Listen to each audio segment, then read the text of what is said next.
Hello, in this video we're going to take a look at solving some equations that involve the complex number systems. So some of our solutions on this will be imaginary.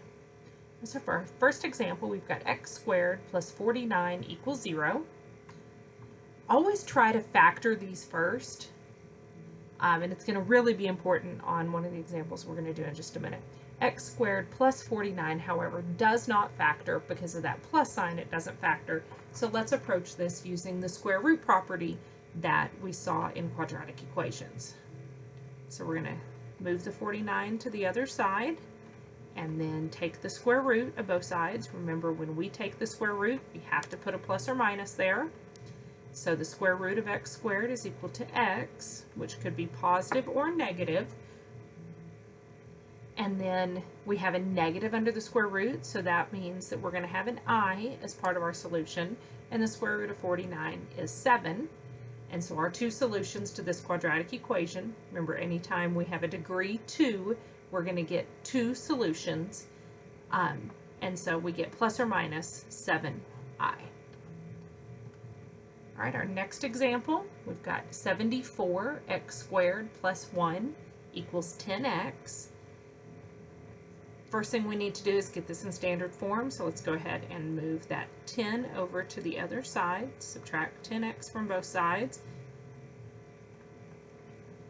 And factors of 74 that add to negative 10. I'm not aware of any factors that will add to a negative 10, so our two options that are left are either completing the square, the quadratic formula.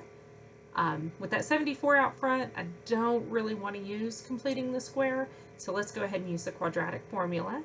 So x equals negative b. Here our b is negative 10, so we get minus negative 10 plus or minus the square root of b squared minus 4 times a times c all over 2 times a. All right, minus a negative 10 is going to give us 10 out front.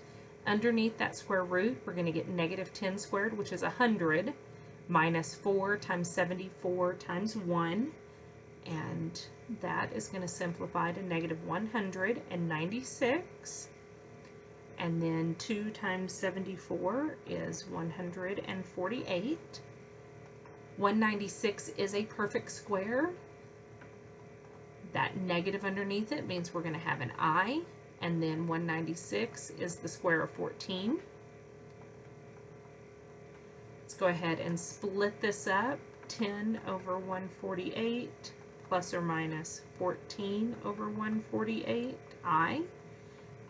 We could reduce it before we split it up. This will reduce both of these fractions are divisible by 2, and that's the greatest common factor, so we can simplify this to 5 over 74 plus or minus 7 over 74i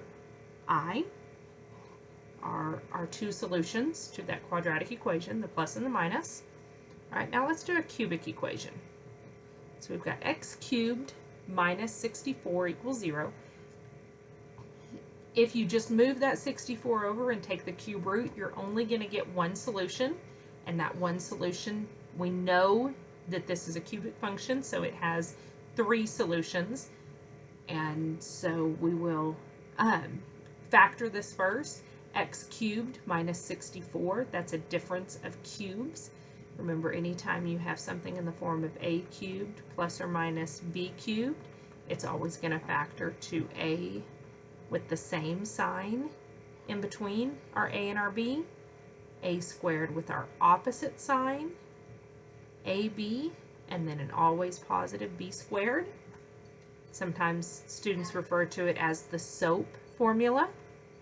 So if we factor this one, here our a is x with the same sign, so minus, and then the cube root of 64 is 4, and then x squared, the opposite sign, so this one's going to be a plus, a times b, so 4x, and then an always positive 4 squared. Setting each of those factors equal to 0. We get x minus 4 equals 0, and our quadratic piece equal to 0. You cannot factor this any further. There are no factors of 16 that add to 4, so this one we could either use the quadratic formula or completing the square.